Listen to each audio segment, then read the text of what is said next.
Hey everyone, welcome back to the channel. And today we are discussing living in Maryland and exactly what a sump pump is. So when I moved out here eight years ago from California, I had never seen one of these before. We definitely didn't have them out in California, and we definitely didn't have basements either. So just want to give you an idea of exactly what this is, especially if you're coming from an area where you do not have sump pumps and you don't know what they are. Hopefully this will be a little bit helpful. So if you are considering making a move out here to Maryland, if there's anything that I can do to assist in just having a conversation or helping kind of guide that process of moving out this way, we absolutely love helping out in any way possible. Feel free to reach out however you are most comfortable via phone, text, or email, and we'd love to help out in any way possible. So I'm about to show this property. I'm going to go inside here and we're going to check out where the sump pump is and hopefully see if it'll work for us, so I can give you an idea of exactly how that works and exactly what that looks like. Now, if you are looking at a property here in Maryland and it's got a basement, and specifically a below grade basement, so below where the soil is, and the reason why I specify that is because there may be certain townhomes that you look at where it says it has a basement or it's got 3 levels and you walk into what feels like a basement, but it's not actually below the soil.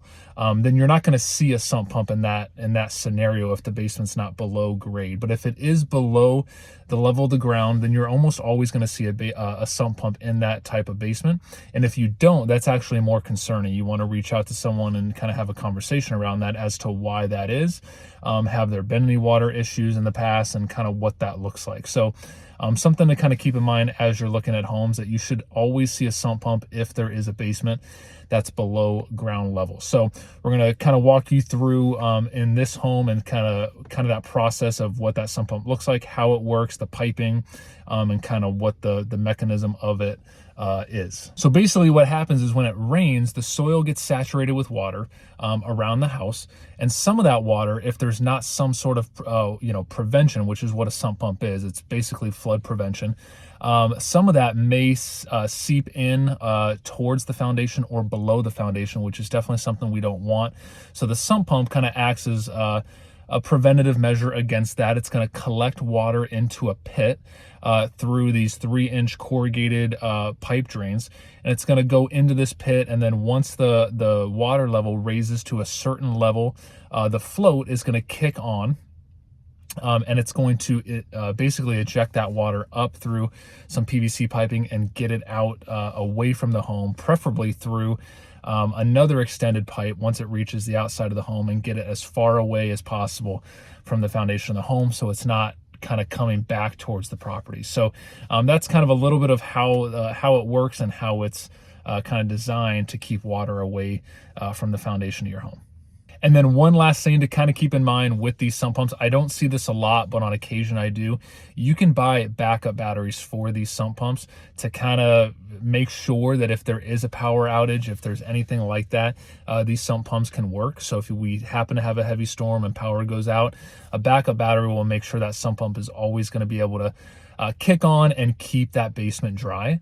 So kind of keep that in mind too. If you want to kind of go the extra mile, that's something you can always put in. Or if you're looking at a home and you see something right next to the sump pump that looks like a battery, that's going to be what that is.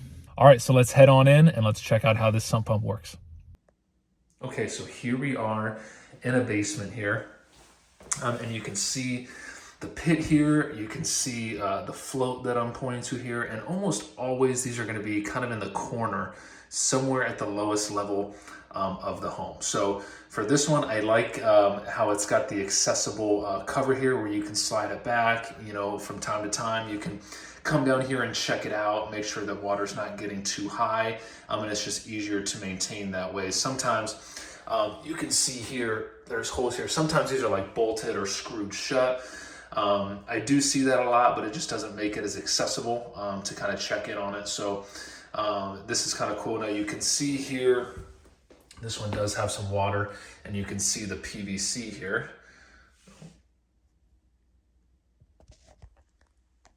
Sorry, the camera wasn't zooming in there. So you can see the PVC here. This is where the water is going to shoot up, all the way up, and then it's going to shoot out.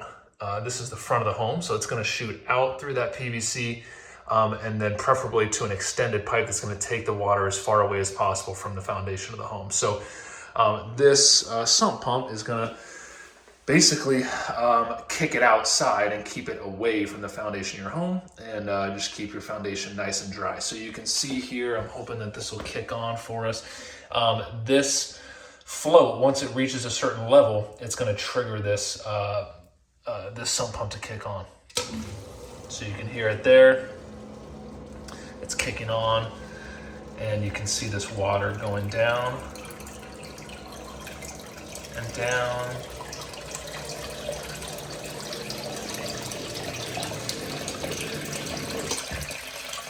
And it's done. So this one actually has water coming back in, so there's probably some water backed up from a previous rain or something. And this is that 3-inch corrugated piping that I was talking about. So this is where the water is going to be coming through, and it's going to drop it right in this pit, and then it's going to kick it on as soon as it reaches a certain level here. So that's exactly how the sump pumps work, and you definitely want one when you have a basement that is below grade, and it's definitely something, if you actually don't see it, that's more concerning. Make sure to talk to someone about that and get more details.